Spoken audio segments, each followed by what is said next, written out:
જે જ્ઞાને કરીને જાણ્યું રે તેની વર્તે છે શુદ્ધ પ્રતીત મૂળ માર્ગ સાંભળો જીનનો રે કયું ભગવંતે દર્શન તે હને રે જેનું બીજું નામ સમકીત મૂળ માર્ગ સાંભળો જીનનો રે જે જ્ઞાને કરીને જાણ્યું સમ્યક જ્ઞાનના વડે કારણરૂપ સમ્યક જ્ઞાનથી ભગવંતોએ જેમ કહ્યું તેમ જાણ્યું કે મારો આત્મા દેહથી ભિન્ન છે, ઉપયોગી લક્ષણવાળો છે અને સદા વિનાશ છે, એમ જે જાણ્યું, જે જ્ઞાને કરીને જાણ્યું તેની વર્તે છે શુદ્ધ પ્રતીત. પ્રતીત એટલે વિશ્વાસ, શ્રદ્ધા. જ્ઞાનથી જે જાણ્યું તેની દ્રઢતા કરે. હવે એટલે કે દેહાદિને જળ કયા તેને જળ માને, દેહ છે તે સંયોગી જળ રૂપી અને દ્રશ્ય માને, અને તે દેહથી ભિન્ન આત્મા અસંયોગી ચેતન અરૂપી સ્વાભાવિક દ્રષ્ટા દ્રવ્ય માને.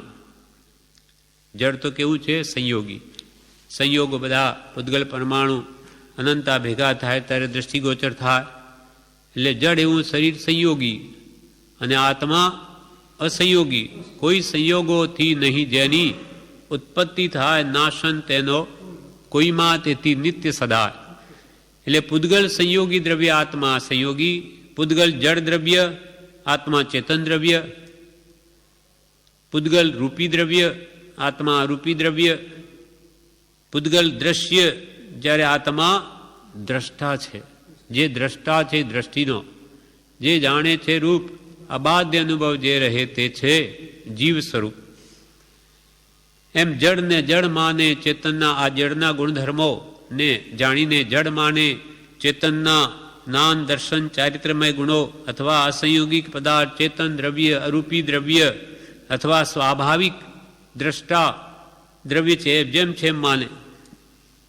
બાહ્ય પદાર્થો દ્રશ્ય અને જ્ઞેય છે અને આત્મા દ્રષ્ટા અને જ્ઞાતા છે. આપણને આંખો વડે જે પદાર્થો દેખાય, જે આંખનો વિષય છે પદાર્થો, તે દ્રશ્ય પદાર્થો, અને આપણા જ્ઞાનમાં જણાય છે તેથી જ્ઞેય પદાર્થો પૌદ્ગલિક, પૂતગલના બનેલા. જ્યારે આત્મા તો દ્રષ્ટા છે, દ્રશ્ય પદાર્થોને જુએ છે અને જ્ઞાતા છે. જ્યારે પૌદ્ગલિક દ્રવ્ય જ્ઞેય છે, જેને જ્ઞાનમાં જણાવવાનો વિષય છે અને જ્ઞાનને જાણવાનું ગુણ છે. એટલે પૂતગલ દ્રશ્ય ને જ્ઞેય અને આત્મા દ્રષ્ટા અને જ્ઞાતા છે. દ્રષ્ટા એટલે જોવાવાળો, જ્ઞાતા એટલે જાણવાવાળો. જ્ઞાન દર્શનમય આત્માના ગુણો. દેહ સંયોગી પદાર્થ હોવાથી વિનાશી છે, આત્મા અસંયોગી હોવાથી વિનાશી છે. આવી શુદ્ધ પ્રતિથી શ્રદ્ધા વર્તે તેને ભગવંતે સમ્યક દર્શન કહ્યું. આ જેમ છે તે મૂળભૂત તત્વોનું સ્વરૂપ જ્ઞાનીઓએ તો જણાવ્યું, પોતે શ્રદ્ધે તો એને સમકિત કહ્યું, સમ્યક દર્શન કહ્યું, વ્યવહાર સમકિત. આ વાત વખતો વખત યાદ રાખવી ને વિચારવું કે હું નાશવંતની કાળજી રાખું છું કે નિત્ય એવા આત્માની. સવારથી સાંજ સુધી કોની કાળજી રાખું? દેહની કે આત્માની સંભાળ લઉં છું? એ કે છે વિચારવું. સમકિતથી શ્રદ્ધા, સમકિતથી એટલે શ્રદ્ધાથી પડવાના નિમિત્ત હોય છતાં કોઈ કાળે તે શ્રદ્ધાથી ચડે નહીં કે હું તો આત્મા જ છું, ચડે નહીં.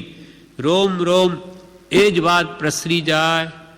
મરણ વખતે પણ પોતાને દેહથી ભિન્ન માને, અજર અમર અવિનાશી આત્મા માને. તેથી પરભવમાં પણ તે શ્રદ્ધા એની સાથે જાય. મૃત્યુ સમયે પણ વ્યવહાર સમકિત થયું હોય, શ્રદ્ધારૂપ સમકિત, તે પણ બળવાન છે, 15 ભવે મોક્ષ આપે એવું છે. જો દ્રઢપણે હોય તો ચરણ શરણ ધીરજ નથી, મરણ સુધીની છે. મરણની છેલ્લી ઘડીએ પણ હું આ દેહથી ભિન્ન છું, દેહ મારું સ્વરૂપ નહીં. હું તો અજર અમર અવિનાશી ને દેહાતીત સ્વરૂપ છું, શુદ્ધ બુદ્ધ ચેતન ઘન છું, અને જ્ઞાન દર્શન સુખ વીર્યનો સ્વામી છું. કોઈ કાળે મારો નાશ નથી. એવો જે ભાવ જો મરણ વખતે પણ એને ટકી રહ્યો તો એ શ્રદ્ધા એની સાથે જાય છે. અને એ રીતે જ્ઞાનીના વચન પર દ્રઢ શ્રદ્ધા, તે જ સમકીત અથવા સમ્યક દર્શન કહ્યું છે. જે જ્ઞાને કરીને જાણ્યું રે તેની વર્તે છે શુદ્ધ પ્રતીત.